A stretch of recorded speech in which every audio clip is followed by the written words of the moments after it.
ससुराल की रीत।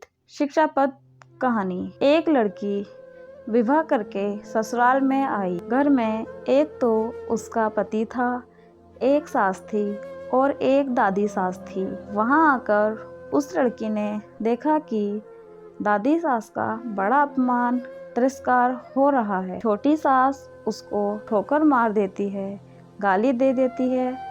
ये देखकर उस लड़की को बड़ा बुरा लगा और दया भी आई। ने विचार किया, सास से कहूँ कि आप अपनी सास का तिरस्कार मत किया करो, तो वह कहेगी कि कल की छोकरी आकर मेरे को उपदेश देती है, गुरु बनती है। अंत उसने अपनी सास से कुछ नहीं कहा।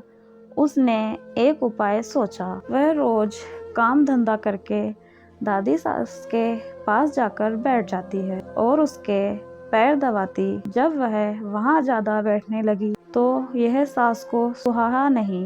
एक दिन सास ने उससे पूछा कि बहू वहां क्यों जाकर बैठी। लड़की ने कहा कि बोलो, काम बताओ। सास बोली कि काम क्या बताएं, तू वहां क्यों जा बैठी।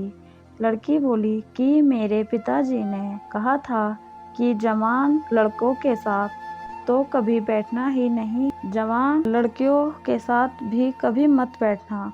जो घर में बड़े बूढ़े हों उनके पास बैठना, उनसे शिक्षा लेना।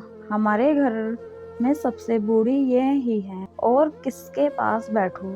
मेरे पिताजी ने कहा था कि वहाँ हमारे घर की रिवाज नहीं चलेगी, वहाँ तो तेरे ससुराल की रिवाज चलेगी। मेरे को यहाँ की रिवाज सीखनी है, इसलिए मैं उनसे पूछती हूँ कि मेरी सास आपकी सेवा कैसे करती हैं। सास ने पूछा कि बुढ़िया ने क्या कहा। वह बोली कि दादी जी कहती हैं कि यह मेरे को ठोकर नहीं मारे, गाली नहीं दे तो मैं सेवा ही मान लूँ। सास बोली कि क्या तू भी ऐसा ही करेगी। वह बोली कि मैं ऐसा नहीं कहती हूँ, मेरे पिताजी ने कहा कि बड़ों ससुराल की रीत सीखना। सास डरने लग गई कि मैं अपनी सास के साथ जो बर्ताव करूंगी वही बर्ताव मेरे साथ होने लग जाएगा। एक जगह कोने में ढिकरी इकट्ठी पड़ी थी। सास ने पूछा, बहू ये ढिकरी क्यों इकट्ठी की है। लड़की ने कहा, आप दादाजी को ठीकरी में भोजन दिया करती हो, इसलिए मैंने पहले ही जमा कर ली। तू मेरे को ठीकरी में भोजन कराएगी क्या। मेरे पिताजी ने कहा कि तेरे वहाँ रीत चलेगी, ये रीत थोड़ी ही है तो आप ठीकरी में क्यों देती हैं। थाली कौन मांजे। थाली तो मैं मांज दूंगी, तो तू थाली में दिया कर, ठेकरी उठाकर बाहर फेंक। अब बूढ़ी माँ जी को थाली में भोजन मिलने लगा। सबको भोजन देने के बाद जो बाकी बचे वह खिचड़ी की चन कंकड़ वाली दाल माँ जी को दे दी जाती थी, लेकिन लड़की उसको हाथ में लाकर दिखाने लगी। सास ने पूछा, बहू ये क्या दिखाती हो। मैं देखती हूँ कि बड़ों को भोजन कैसे दिया जाए, ऐसा भोजन देने की कोई रीत थोड़ी ही है, तो फिर आप ऐसा भोजन क्यों देती हो। पहले भोजन कौन दे। आप आज्ञा दो, मैं दे दूंगी। तो तू पहले भोजन दे दिया कर। अच्छी बात है। अब बूढ़ी माँ जी को बढ़िया भोजन मिलने लगा।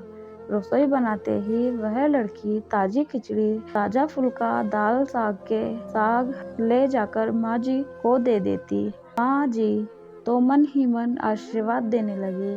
माँ जी दिन भर एक खटिया में पड़ी रहती। खटिया टूट गई थी, उसमें से बंधनवार की तरह मंजू नीचे लटकती थी। लड़की उस खटिया को देख रही थी। सास बोली कि क्या देखती हो। देखती हूँ कि बड़ों को खाट कैसे दी जाए। ऐसी खाट थोड़े ही दी जाती है, ये तो टूट जाने से ऐसी हो गई, तो दूसरी क्यों नहीं बिछाती। वो बिछा दे दूसरी। आप आज्ञा दो तो दूसरी खाट बिछा दूं। अब माँ जी के लिए दीवार की खाट लाकर बिछा दी गई। एक दिन कपड़े धोते समय वो लड़की माँ जी के कपड़े देखने लगी। कपड़े छलनी हो रखे थे। सास ने पूछा कि क्या देखती हो। देखती हूँ कि बूढ़ों को कपड़ा कैसे दिया जाए। फिर वही बात, कपड़ा ऐसा थोड़े ही दिया जाता है, ये तो पुराना होने पर ऐसा हो जाता है। फिर वही कपड़ा रहने दे, क्या तू बदल दे।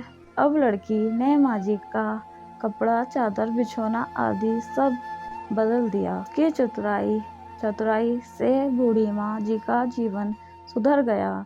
अगर वह लड़की सास को कोरा उपदेश देती तो क्या वह उसकी बात मान लेती। बातों का असर नहीं पड़ता, आचरण का असर पड़ता है। इसलिए लड़कियों को चाहिए कि ऐसी बुद्धिमानी से सेवा करें और सबको राजी रखें।